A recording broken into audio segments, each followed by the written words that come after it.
রং দল নির্বিশেষে মুখ্যমন্ত্রীর রাজ্য ধর্ম পালন। মৃত তৃণমূল কর্মীর বাড়িতে এই মুহূর্তে ঢুকলেন, বাড়ির ভেতরে প্রবেশ করলেন মুখ্যমন্ত্রী শুভেন্দু অধিকারী। তার সঙ্গে রয়েছেন পরিবহন মন্ত্রী অর্জুন সিংহ। গতকাল এখানে গিয়েছিলেন মৃত তৃণমূল কর্মীর বাড়িতে মমতা বন্দ্যোপাধ্যায়, এবং তাকে জনরোষের মুখে পড়তে হয়েছিল। তবে কড়া নিরাপত্তা ব্যবস্থার মধ্যে কিন্তু মুখ্যমন্ত্রী শুভেন্দু অধিকারী প্রবেশ করলেন মৃত তৃণমূল কর্মীর বাড়িতে। তাদের কি অভাব অভিযোগ, তদন্ত কত দূরে গিয়েছে সবটাই খতিয়ে দেখবেন তিনি। এবং গেরুয়া শিবিরের তরফ থেকে কিন্তু মমতা বন্দ্যোপাধ্যায়ের বিরুদ্ধে লাশের রাজনীতির অভিযোগ তোলা হয়েছে। আর একবার চলেছে আমাদের প্রতিনিধি বিক্রম দাস রয়েছে হালিশহর থেকে। বিক্রম, আমরা দেখলাম মুখ্যমন্ত্রী তিনি প্রবেশ করলেন মৃত তৃণমূল কর্মীর বাড়িতে। মুখ্যমন্ত্রী শুভেন্দু অধিকারী তিনি ইতিমধ্যেই এসে পৌঁছেছেন। মূলত যে তৃণমূল কর্মী যার মৃত্যুর ঘটনা ঘটেছে পুলিশ হেফাজতে,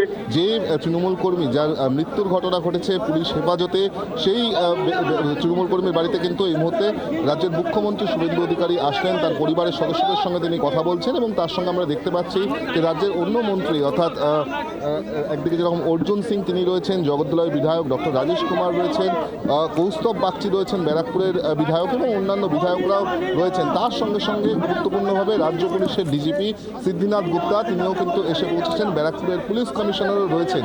এক্ষেত্রে কিন্তু অভিযোগ যে মূলত বিরজু কোয়াইত, যিনি কিন্তু একজন প্রাক্তন তৃণমূল কাউন্সিলরের স্বামী, তার পুলিশ হেফাজতের মধ্যেই হালিশহর থানার যে লকআপ, সেই লকআপের মধ্যেই কাস্টোডিয়াল ডেথ হয়েছিল।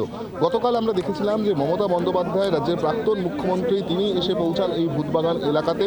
মূলত পরিবারের সদস্যদের সঙ্গে তিনি দেখা করতে আসেন, এবং তখনই কিন্তু স্থানীয় বাসিন্দারা, এলাকার লোকেরা কিন্তু তাকে প্রবল বিক্ষোভ প্রদর্শন করেন। একদিকে মমতা বন্দ্যোপাধ্যায়ের গাড়ি উদ্দেশ্য করে সেখানে দেখা যায় যে কাদা ছোড়া হয়, জলের বোতল ছোড়া হয়, এবং তার সঙ্গে সঙ্গে চোর চোর স্লোগান দেওয়া হয়, যা নিয়ে মমতা বন্দ্যোপাধ্যায় ইতিমধ্যেই সরব হয়েছেন। অপরদিকে মুখ্যমন্ত্রী শুভেন্দু অধিকারী তিনি কিন্তু রাজধর্ম পালন করে একজন নিহত তৃণমূল কর্মী যার পুলিশ হেফাজতের মধ্যে মৃত্যু হয়েছে তার বাড়িতে তিনি এসে পৌঁছেছেন। তার পরিবারের সদস্যদের সঙ্গে তিনি কথা বলছেন। পরিবারের তরফ থেকে কী অভাব অভিযোগ রয়েছেন সেটা তিনি সরাসরি নিজের কানেই শুনছেন, এবং তার সঙ্গে কিন্তু এই মুহূর্তে পুলিশ প্রশাসনের যারা শীর্ষ কর্তারা রয়েছেন, রাজ্য পুলিশের ডিজি সহ, ব্যারাকপুর পুলিশ কমিশনারের সিপি সহ প্রত্যেকেই উপস্থিত করছেন। তাদের সামনেই কিন্তু তিনি এই অভিযোগ বা তাদের বক্তব্য তিনি শুনছেন। এর পাশাপাশি আমরা যেটা জানতে পারছি যে শুভেন্দু অধিকারী রাজ্যের মুখ্যমন্ত্রী তিনি এই পরিবারের সদস্যদের সঙ্গে কথাবার্তা বলার পর হালিশহর থানাতেও তিনি যেতে পারেন যেখানে এই ঘটনা ঘটেছে, এমনটাও কিন্তু প্রাথমিকভাবে জানা যাচ্ছে। সেক্ষেত্রে দাঁড়িয়ে দেখা যাচ্ছে যে মুখ্যমন্ত্রী তিনি কিন্তু রাজধর্ম পালন করছেন। একদিকে দেখা গেল যে গতকাল প্রাক্তন মুখ্যমন্ত্রী মমতা বন্দ্যোপাধ্যায় তিনি আসলেন, তিনি এসে কার্যত বিক্ষোভের মুখে পড়লেন।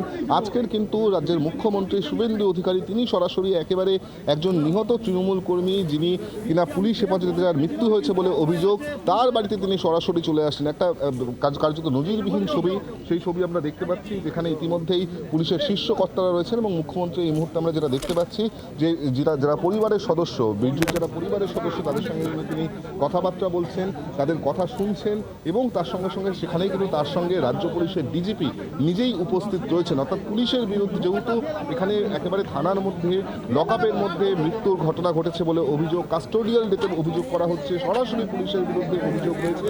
সেক্ষেত্রে দাঁড়িয়ে কিন্তু খোদ পুলিশ মন্ত্রী তিনি নিজে পরিবারের সঙ্গে যখন একদিকে কথা বলছেন, রাজ্য পুলিশের যারা শীর্ষ কর্তা রয়েছেন তারাও কিন্তু সেখানে উপস্থিত রয়েছেন, এবং তাদের সামনেই কিন্তু মুখ্যমন্ত্রী এই কথা শুনছেন। পাশাপাশি যাদের বিরুদ্ধে অভিযোগ উঠছে, যেই পুলিশ কর্মীদের বিরুদ্ধে অভিযোগ উঠছে, সেই বিষয়টাও কিন্তু তিনি খতিয়ে দেখবেন। এবং আমরা যেটা জানতে পারছি যে এখানে পরিবারের সদস্যদের সঙ্গে কথা বলার পর মুখ্যমন্ত্রী তিনি কিন্তু আজকের হালিশহর থানাতেও যেতে পারেন, যেখানে এই মৃত্যুর ঘটনা ঘটেছে বলে অভিযোগ।